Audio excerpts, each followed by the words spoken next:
This is the Demystifying Mental Toughness podcast, hosted by David Charlton, and you're listening to this podcast to help you build your own mental toughness, so that you can support other people or your clients better. Either way, you will learn more about developing this plastic personality trait that all but guarantees that you will perform better and lead a more prosperous life. Hi there, and welcome back to the last of our 8-part series with Colm, my colleague here, where we're helping young athletes try and overcome various different challenges, and also to help sport coaches and their parents also navigate these difficulties. Today, we're going to be looking at swimming. So again, another individual sport. The case study we're going to pick on here is a young boy called Paul, who's 16 years old. Completely made up and very random this is again. However, the problem certainly isn't random. It's a very, very common one. So Paul's issue, big challenge here, is where he's fixated on his rivals. So he spends an awful lot of time online before races, checking results. He'd be looking at different apps to see how his rivals are training. He's on social media an awful lot, stalking his rivals, should we say there? And yeah, it can be very, very draining for him by doing so. So Colm's going to explain a little bit more about this and why it's not such a good thing, and then we'll delve into how we can help him.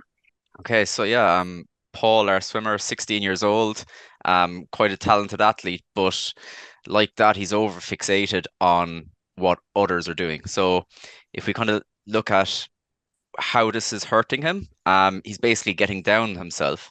It's kind of hurting his self-esteem because he's comparing himself to these other athletes, and he's taking a number of athletes and looking at everything that they're doing and then comparing what he's doing as an individual to what a number of people are doing. So he's obviously going to be doing less work than all of those people added together. Also, when we look at social media, people generally post when they do well versus when they lose. So he's looking at when people are doing well versus the full picture. So he's getting their best self online.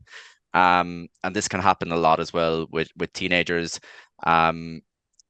Obviously putting their best self online and then comparing themselves to others. So the theory there would be kind of Fessinger, kind of came up with this social comparison theory. And what that says is when we compare ourselves to people who we feel are doing comparatively better, it can have a good effect in motivating us to work towards.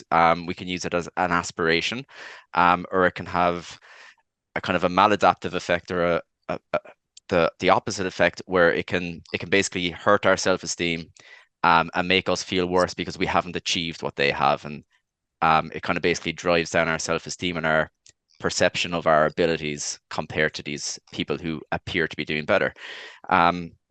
Also, if we look at someone who's doing worse than us, that can boost our self-esteem, but it can drain our motivation because we're already doing better. Why should we do more? So you're trying to look at a balanced view of where you are. So that would be kind of where this guy is, and we can bring it back to can he then use this in a helpful way? Okay, so can we cut out the unhelpful part and keep the helpful part? The helpful part might be benchmarks of where I want to be, but rather than benching himself against this ideal other, this person at the pinnacle of the sport, he can look at his times, his best time of the season, and see if he's trending in the right direction.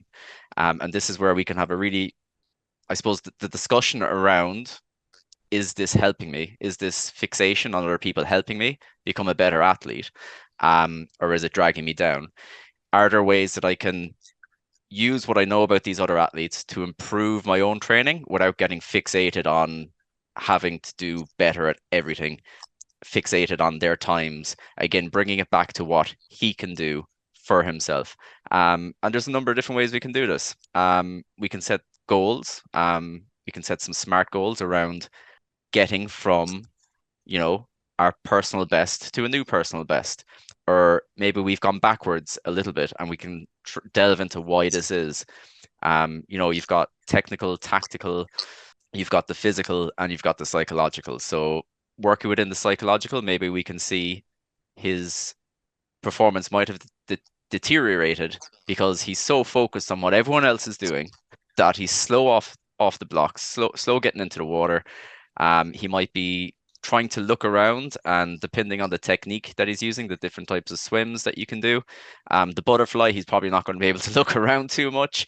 But freestyle, he's probably looking left, looking right on every stroke, and not focusing on just getting through the water as efficiently as possible. So again, I think it's bringing the focus from other to self, looking at benchmarking his own performances and improving from there, taking basically this growth mindset, taking inspiration from other people in order to improve his own times. I There'd think be what I'm picking up there from what you're saying is you touched on motivation and how spending too much time looking at what other people are doing can have a negative impact. Really, by looking at goal setting and the way that you're doing it is really tapping into the intrinsic motivation, isn't it? Essentially, where rather than maybe competing against his rivals, you're trying to get him to compete against himself in different aspects there. So yeah, really a really helpful way of looking at it. Um, Something that had come to my mind when you were talking was linked a little bit to the episode that we recorded last week where we talked about the past, present, future. And if he's spending an awful lot of time online, it's probably triggering a lot of like negative emotions, anger, frustration, jealousy, things like that, where he'll be stuck in the past. And possibly then what'll happen is he'll flip to the future where he's then getting himself overwhelmed and wound up and mind reading, predicting what's going to happen in the next race, which is producing anxiety. And when you say about him being like slow going into the pool or being distracted there, his head's probably absolutely battered by thousands of thoughts essentially. So yeah, certainly being aware of that is a big thing.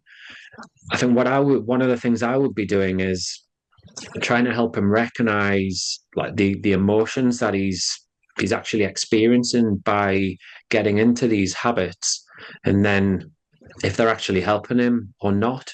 And if they're not, well, maybe we come up with an agreed plan as to when we're going to look at other people's results and training and so on and so forth.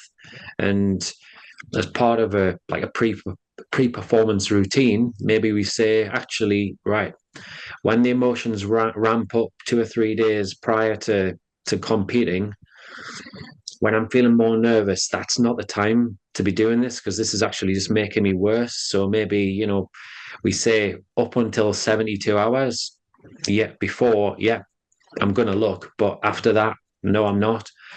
And just come up with some little ground rules. I think is really important. Over Yeah, to you for completely the agree. last little tip. Yeah, completely agree. And I really like that.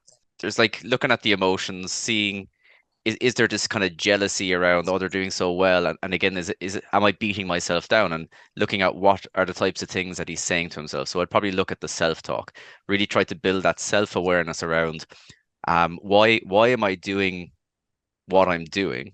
As you say, are there more helpful things I can be doing in the lead up to the race? Maybe again, maybe something like imagery where he's really going through his routine, seeing himself like swimming, there are competitors, but you're really racing your own race, right?